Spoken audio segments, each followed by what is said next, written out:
This is the MOJO, the Meaning of Life and Business podcast, where life and business intersect. Hosted by Jennifer Glass, CEO of Business Growth Strategies International and BGSI Coaching. We are dedicated to your success. Hello and welcome to another episode of MOJO, the Meaning of Life and Business. One of the things very often that way too many business owners completely forget about is the experience that your customer is going to have. And others have a huge focus on the experience that customers are going to have. And as we go through the episode, my guest and I will probably talk a lot about the way that we think about customer experience. And I know for me, if you've heard me talk for a while, you know that I'll likely be bringing in my favorite mouse and its creator in terms of exactly that kind of customer experience. But before I bring my amazing guest on, let me tell you a little bit about him. Chris Papin brings a truly unique and holistic perspective as an advisor, serving as a powerful bridge between the legal and financial realms. He is one of those rare professionals who is simultaneously a licensed attorney, a certified public accountant, and a life, accident, and health insurance producer. He's a slacker, in other words. This powerful combination, backed by a master's in accounting and a Juris Doctor degree, allows him to guide small businesses through complex challenges in strategic planning, compliance, and growth. An award-winning professional recognized for innovation and admitted to practice before the United States Tax Court, Chris is focused on one mission, guiding small businesses toward a brighter tomorrow. Chris, welcome to the show. I really appreciate you having me. Thank you. I'm happy to be here. Absolutely. Thank you. So, Chris, first of all, I said you're such a slacker, right? I mean, Right? law, attorney, law, accounting, insurance. I have to ask, what made you decide you wanted to go all of those different directions? All right, so I'm gonna make a long story long, but I'll make sure that it fits in sound bites. But mom and dad were both entrepreneurs, so I kind of grew up in this small business owner environment. Fast forward, we were in college at one point studying kind of tax and accounting concepts, and we were skipping sections of the book. I went to the professor and I was like, "Why are we skipping all this stuff? It seems pretty relevant." And the short answer was attorneys do that. That's drafting. In the moment, I was still kind of that young and dumb moment. And I was like, well, that's stupid. Why would you skip this stuff? As I got a little more mature in the conversation, I recognized law school was kind of my path. And then in law school, recognized this small business space is really where I want to be. So I didn't 100% intend it to come out the way that it did, but that's stupid. We're all going to do it in one spot. Yeah, that's what we do now. We bring a lot of stuff under one roof.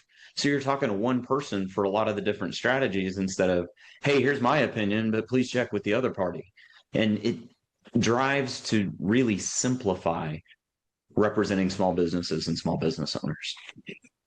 Absolutely. Thank you. And it's so funny, like you said, lawyers just do that piece. They drafted, who cares? Let them do it. I mean, you go through law school and you're sitting there, go through all of those stupid courses. I mean, some of them are really important. Some of them are like, why? Because it's all training you for the bar. That's the only Yeah. reason. But different story. We're not going to go there. But, excuse me. As we look, though, at going through this process, and I will tell you, just sharing my own story too, studying for the life and health in addition to the NASD licenses. At one point, I did have the 6 and 63, which are the licenses to be a financial advisor. But when it comes down to being a full advisor, you then typically also have the insurance side of things. And Mm-hmm. let me tell you, I was taught by a man who knew J.C. Penney personally. And just to give you an idea on his age, and he was long since retired. He came in just to do the teaching, and nothing against him. He was a really sweet elderly gentleman, but he taught insurance like Ben Stein and Ferris Bueller's Day Off. For any of those of you in a certain age, You will get exactly what I am saying. When we are looking at indexed whole life insurance policies, we need to be paying attention to the following. I went to the recruiter and I said, if I'm falling asleep studying, I can't do it as a job. And that was the Right. end of it. Yeah, it's a tough topic as it is, especially because of the death elements that you weave in there. And I like to hear you've kind of got the securities background. That's probably in our future right now. We've got a lot of client requests to kind of bring that bubble full circle.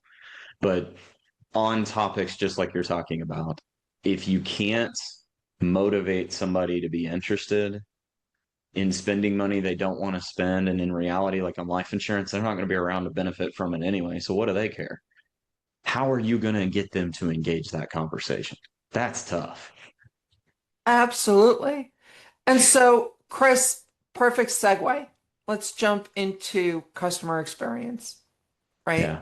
I mentioned in the introduction, I keep on my desk a little Mickey Mouse figurine, and I do it on purpose because Walt Disney was a huge innovator in the way that he ran his business, in the way that he ran the parks, in the way that the parks continue to be run.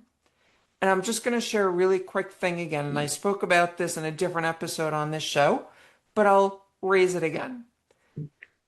If you are walking along Main Street in the Magic Kingdom, there's one thing that so many people sometimes miss and other people wonder about. Why in the world are the windows so low to the ground on all the stores? I mean, typically speaking, you go down any major street, and I live in the New York metro area. So if I'm walking down Fifth Avenue, Madison Avenue, whatever it may be, these are major stores, and the windows are much higher off the ground than they are on Main Street in Magic Kingdom. The reason that they're so low is because Disney realized the littlest people among us, i.e., those in strollers, want to see inside too. And that Yeah. experience made the windows be low. It's not that the building sank and they just cut off the bottom of the building. So, experience really matters. And so, Chris, I know that you talk a lot about the experience then. How do you make people realize, like I just illustrated with the Disney example, how important experience is to the process? So there's a couple of things, and first and foremost, I think most people that sit in our shoes as consultants usually have some version of a altruistic, I want to help other folks element. So if you really want to align with maybe that empathy that needs to be there, you have to bring that personal element in. Just like your example here, like if the kids can't see in, what fun is that? And I like kind of the catchphrase here, lessons learned in Las Vegas. Maybe I will switch them to lessons learned in Orlando, because there's the same intentionality that's present, but the experience is different when you show up, and it's, I'm sorry, we're late, we're behind. Like, restaurants struggle with this all the time. They're you know incredibly busy between the hours of 6 and 10. The other 24 hours of the day, no one cares. But they've got to get everybody in and out. And for the restaurant to be 5 minutes behind, that might be a pretty good night. But if you show up and the host or hostess says to you, "Oh, we're late, we have your reservation," it's going to land different than if they say to you, "You know what? We're getting your table ready. I'd like you to introduce you to the bartender, Steve. Steve is a master at these three drinks. These are new this week. If you don't like drinks, we have some mocktails that are an option for you. We'd really like you to experience one of these. Maybe the first round's on the house." That bought 5 minutes because it's going to take that long to make the drink, but nobody's ever going to know you were behind. And that's kind of the essence of this customer experience journey. And go back to the life insurance scenario. The easy marketing pitch on this is, I have never met a person who has benefited from life insurance that has said, "Oh my gosh, we bought way too much life insurance. Never. But when you're selling it and when you're sitting in the seat with people and you're evaluating how much do you want to buy and what makes sense for a family, there's a real budget in place. And sometimes there's only a certain amount of dollars that you can afford to the plan. And you've got to step into people's shoes and recognize maybe this is a stretch for that family to have that coverage, even though they need more. So this is kind of that balancing act of, although it's better to go through the needs analysis and sell all of the insurance, you've got to bring yourself to the other side of the table and identify the needs, the wants, the goals. And that really requires listening, which is sometimes time consuming and hard. And that's the key. It's time consuming and hard, but if you can really be bringing that experience, you can be being Yeah. empathetic, you can be paying attention to what their needs are and not your needs first, things start to really have a tremendous change in the way that the outcome turns out. I mean, people, I think it was Maya Angelou who said, people are not going to remember the words that you said. They're going to Yeah. remember the way you make them feel, right? Again, it goes back to the experience. You go into certain stores, you're immediately greeted, hello, thank you so much for coming. Or the person sitting behind the counter and they're looking at their phone and they couldn't care less about you. What Yep. kind of experience are you going to be looking at? You going to want to shop there? Or are you going to want to go somewhere else that really values your business? Same idea. And I think run with the Disney analogy. I had the luxury of studying Disney. One of their chief operating officers came while I was a young person and talked about the intentionality. And you allude to this, like, hey, guess what? The windows are lower so young people can see in. Everything that Disney does is intentional. And I'm going to poke a little fun at them for a minute because the intentionality is about creating an experience. And please buy our memorabilia, see our movies, come to the park. And all of that is an expensive thing. But I too have never had a family come back from Disney and say, oh my gosh, it wasn't worth it. So inside of there, the whole process, you go back to the beginning of that time and say, Walt Disney wanted to build what in the middle of a swamp? And look what it is today. It's a massive destination. It's a lifetime checkbox for a lot of people to take their families and experience this beautiful gift that is Disney. So it matters. And if you don't drink the Disney Kool-Aid, that's okay. But they've got a really cool business model beyond just Disney. We've got sports, we've got all these different things where we can integrate people into a larger deal. And that's what the experience is all about. How do you get people vested with you rather than maybe selling at them or getting a negative review or a negative experience because the reservation wasn't right? Absolutely. And may as well put out the pitch. Disney, if you're interested in sponsoring, please reach out. So, I mean, again, going back to Disney, like you said, putting the theme park, right? I Yeah. mean, what in the world was a theme park when Disney was originally looking at creating it? Because you had all of these carnivals, if you will, the fairs that were out there. And it was one way in, one way out.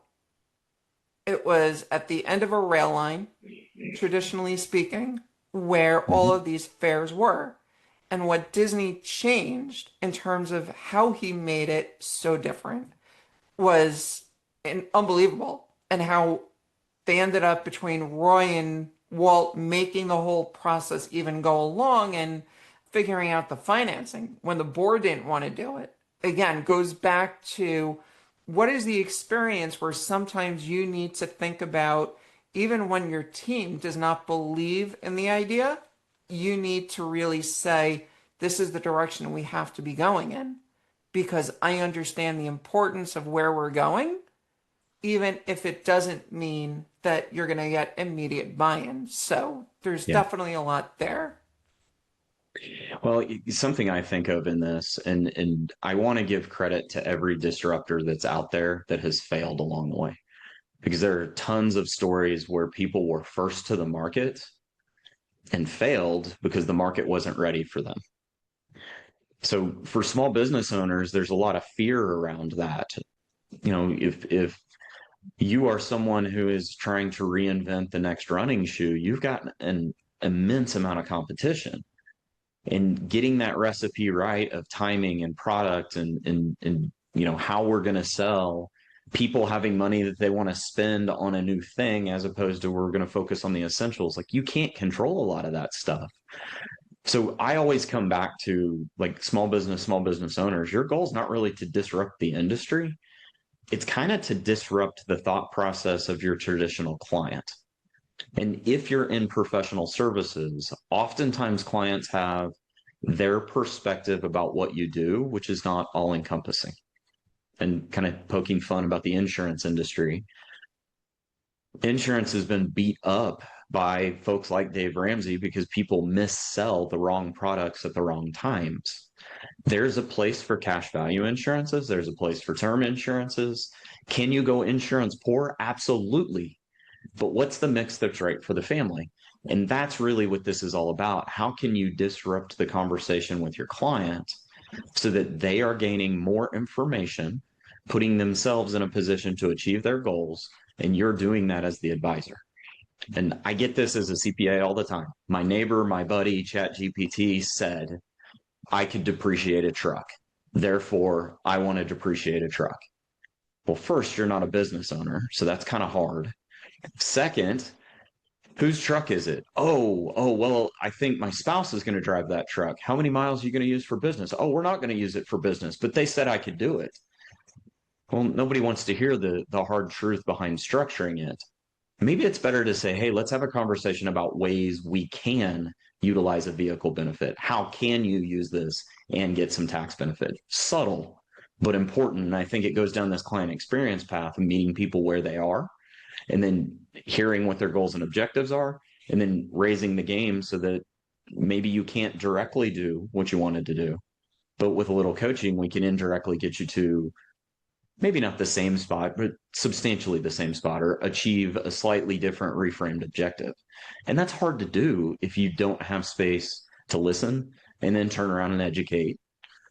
I pick on TikTok tax advice right now because if you're paying taxes, you're doing it wrong.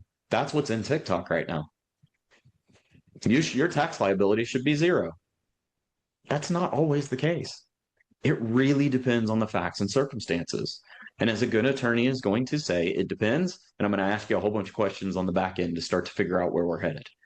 And I imagine you face this in your consulting journeys too, where a client says an objective but doesn't fully understand what it means, and you have to reframe it. Do you kind of fight that battle and have to help folks see it differently? I always do. Yeah. And I am going to say one of my coaches, he has two things that he says can make a business go broke even faster. 5 words, yeah, but I like it. And then the other one is I think. Yeah. So I try and avoid I think because it's not an I think. If I don't know, I will tell you up front I don't know. But yeah, but I like it because other people are doing it. Things along those lines are going to make you go broke really, really quickly. If all you're doing is you're trying to, oh yeah, somebody's coming in and they're saying, I want to do this because that's what I'm seeing everyone else is doing. When I do my presentations, one of the things I say all the time, and I use a little slide to indicate this, I have a bunch of blue balls and a yellow ball separated by a little line. The blue balls are what everyone else is doing. The yellow ball is the market leader. Yeah. Why is it only one person is the market leader? Right? What they are doing, what the top 3 to 5% of the industry is doing, is different than what everyone else is doing. But yet, like you said, TikTok is saying to do this, ChatGPT is saying to do this. That's not what they're doing. They're looking at it very differently. make the analogy. If you're out in the savannah and you're the gazelle, you're the zebra, you're the giraffe, or you're the hyena, the lion, and the jackal, who would you rather be? I sure as heck don't want to be the gazelle. They're beautiful creatures, but they are going to be eaten by one of those three predators. You want to be on the side with that yellow ball. And that again comes down to the experience. It comes down to the knowledge. It comes down to having the right mentors, the right opportunities in play in terms of figuring out exactly what it is you're going to be doing. I always say you have to be that renegade marketer to be making the difference. And that's what I do all the time with my clients. Oh my God, I got to do this because they're saying I have to be on Google, Facebook, TikTok, LinkedIn, Instagram, this and then. By the time I finish, I'm so out of breath, I can't even keep going. Well, where's your audience in that scenario, right? I mean, you don't Exactly. have to be everywhere if your audience isn't everywhere. And something like your analogy with the different color balls, I always talk my way through statistics. I mean, I'm a numbers guy after all, but everybody's familiar with a bell curve and kind of the statistical normal in the middle.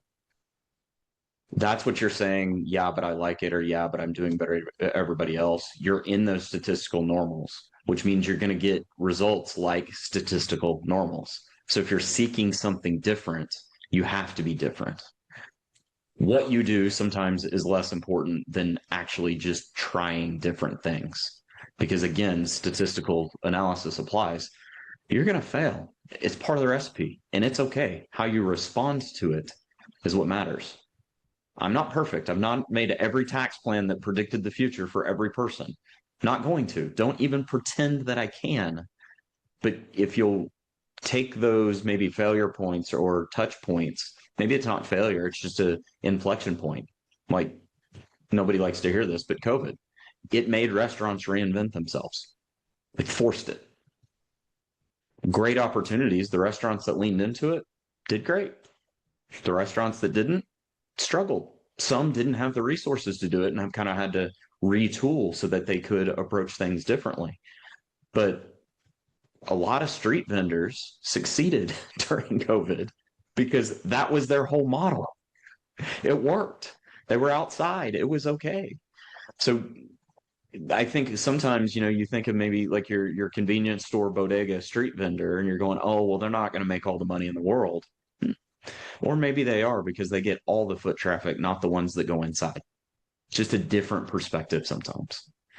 Absolutely. You made me go back to the walks that I used to take during COVID just that I got outside because there Yeah. was only so much you can deal with inside. But I used to do a lot of Facebook Live videos as I was on my walks, and very often I was talking about restaurants that were struggling and what they were able to do in terms of just changing up their model, whether it was things like online ordering that they weren't doing before, shipping way farther than they used to. And this was really, I mean, DoorDash and Uber Eats and those kinds of companies, they were around, but they weren't so crazy big yet, like they Yeah. became because of COVID. And so, I was saying, look, figure out what you needed to do just to make it work for you. People, if you put up a website and you have the right kind of keywords with the information people are looking for, comfort food, right? We all needed comfort food. And I Mhm. mean, we've all heard the freshman 20, we probably had the COVID 50. That's a different story. Where are we going, right? I mean, it was all your home and you're just doing whatever you needed to do. You either ate or you didn't because you were in an abusive Yeah. relationship. But again, that's a different story. But an abusive, not necessarily like somebody's beating you, but it could have been just other things that were hitting you. And I don't mean to make light of that in any manner, shape, or form for anyone that dealt with anything. Please understand that. Unfortunately, I know way too many people that did. But going back though to experience, when it comes down to where we are, there's so much of the experience that we really still neglect, right? We don't think about, well, in the green room, Chris, you and I were talking. that if somebody approaches a hotel or they approach the restaurant and there's a difference in your room is ready, your table is ready, whatever it may be, or it's not, very big difference. Do you want to kind of walk us through again, just how do we start making it stand out in a way that the training needs to be different because it's not just the front end, it has to really come from up top to make it this is the way we're going to operate. Yeah, so the Las Vegas analogy shines through the most here because a lot of times people will say what happens in Vegas stays in Vegas. And of course, my tease on this on the other side is what you learn in these hospitality experiences in Las Vegas because it is the icon of the world for food and show and entertainment. And the whole experience is designed from reservation until next reservation to some extent. You are in a drip marketing campaign, you're being exposed to the different shows. If you're on the MGM side, you get one marketing. If you're on the Caesar side, you get another one. All of it is incredibly intentional because it's all designed to appeal to lots of different people. Obviously, there's demographics that are inside of that where they can kind of pare down. But your specific point here about when a client comes in the door, if they feel welcomed, and in my particular instance, like professional services is always hard because there's usually a pain point that is tied to money. Money has emotion. Typically, it's about spending money, which has a negative emotion. So we have to overcome whatever that negative emotion is. So people need to feel heard. They need to be validated. They need to understand that you have their best interest at heart. How do you do that in a 30-minute intro call? I mean, that's a nightmare. It takes years to build that level of trust. So you've got to think through ways to curate the process. Our approach is not to focus on the 30-minute intro call. That's really about just gathering data and answering questions. But there's several other touches between that call and our follow-up. Because if we do our job right, we shouldn't meet with the client the next day. We need time to digest the information. We need to put together an analysis. We need to kind of build a framework. Sure, some of that can be templated and accelerated, but if I'm really doing it based on the client's goals, we need time to reflect. Clients don't like to hear that on January 7th when they got to hurry up and get their tax return. Now, now, now, now, now, now, now, now, now. It's actually in your best interest to slow down, extend, and allow us to do our job. But people don't trust that because they've been burned, they've been dropped, they've been whatever else. So you've got to create intentionality. We tell folks, hey, there's kind of a sequence. And if we get things out of sequence, it's no different than a football or a basketball game. If you play the first quarter, third quarter, and fourth quarter and forget the second, you lose. You got to play all four quarters, folks. And if you want to go faster, go find somebody that goes faster. That's just not my vibe. And that's okay. You're going to lose some clients doing that. We do. And it's okay because that's our lane. So this experience thing all drives back to who's your ideal client? What can you do for them? Do you know the value proposition that you have for them? If you're confident in those areas, the rest executes on its own. Sure, there's going to be missteps along the way, but if I'm brand new startup and I'm saying, well, what kind of tax returns do you file? I'll file any of them. And then somebody shows up with something you've never heard of. That's a recipe for a bad experience. You might be able to overcome and figure it out, but you do what I like to call hero ball. You've got to perform 100% the whole way through. That's not real profitable. As an up and coming business, I get it. We're going to do some things differently than if we're later down the road and we're more refined. But we really need to optimize who we are and what we want to do, and then tell the clients who we are and what we do. And if the clients opt in, that's your client. Don't sell them because the value will take care of itself. It always does. Absolutely. And that's so important. Like you said, the value will take care of itself. I just wanted to go back to Vegas for a second here. And I can say back in 2018, I was out in Vegas 13 times, right? Not gambling. All right. I was out there speaking and for my masterminds. But when I was out there, a lot of my stays was at the Tuscany Suites in Vegas. And they actually knew already, oh, I'm going to be back in 3 weeks, as an example. Because again, like I said so many times, the bookings were done way in advance. That way we knew, all right, I'm going to be back. Certain things, if I would have been able to leave in the hotel even, instead of having to lug back to New Jersey with me and then fly back with just a few weeks later, would have Yeah. made a very big difference. But they did say, though, that they're looking forward to seeing me again in a couple of weeks. They're, if I wanted the same room kind of thing when I was back the next time, a lot of those were things that at the desk they were able to do. Because again, when you check out, it's all under your customer information. That folio Yeah. is not just an individual, oh yeah, let's just see. Well, we don't know who you are. You're just here this time. You're not connected to the next time that you're going to be here or the last time you were here. They know exactly who you are. And so that allows them to start saying, all right, we have that connection. One time the smoke alarm went off in the middle of the night while I was there. Oh, that was a really interesting story. Like, do I leave? Do I stay? Somebody was smoking in their room, right? So the smoke alarm is going to be going off. But they always say you run at the first sound of an alarm going off, right? No one's going, no one's mentioning anything, no one's even calling the rooms to say it's okay, somebody is just an idiot and smoking in the room. It wasn't until, maybe 3 hours later that I finally decided, let me just call them. And then they told me, yes, somebody was smoking in the room and triggered the alarm. So there is a difference again in that experience, right? You're in the middle of Yeah. the night in a foreign place and it's an unknown. What do you do? And again, it's that experience. They're great in some places. And, I love staying at the Tuscany. I will say that. And again, Tuscany Resorts, if you're interested in sponsoring, reach out too.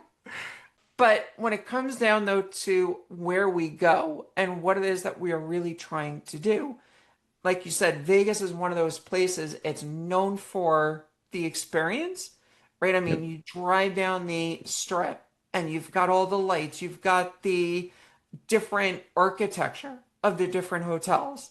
And you even have the Vegas Golden Knights right there on the strip, which let me tell you, when it's game night, oh my God, this strip is absolutely crazy, but different story. But when you're thinking about, though, that whole experience, how do you get somebody to move between even the different parts of the hotel, right? One of the places that I stayed was the Rio. And the Rio in Vegas, from the convention center to the hotel side, I thought of it as the Miracle Mile, kind of like the New York City subway system when you're going down the 42nd Street tunnels, going between the 7 train and the 123 and the ACE trains. For those of you that know the New York City metro system, you're going to know a little bit what I'm talking about. It is that Miracle Mile as you're walking underground, especially in the summer. But putting that again aside, when you are dealing with what it is that you're trying to do, there's a lot that comes down to that experience, right? What are those things that we're going to see? What are we going to hear? What are we going to be smelling, right? That's a different thing.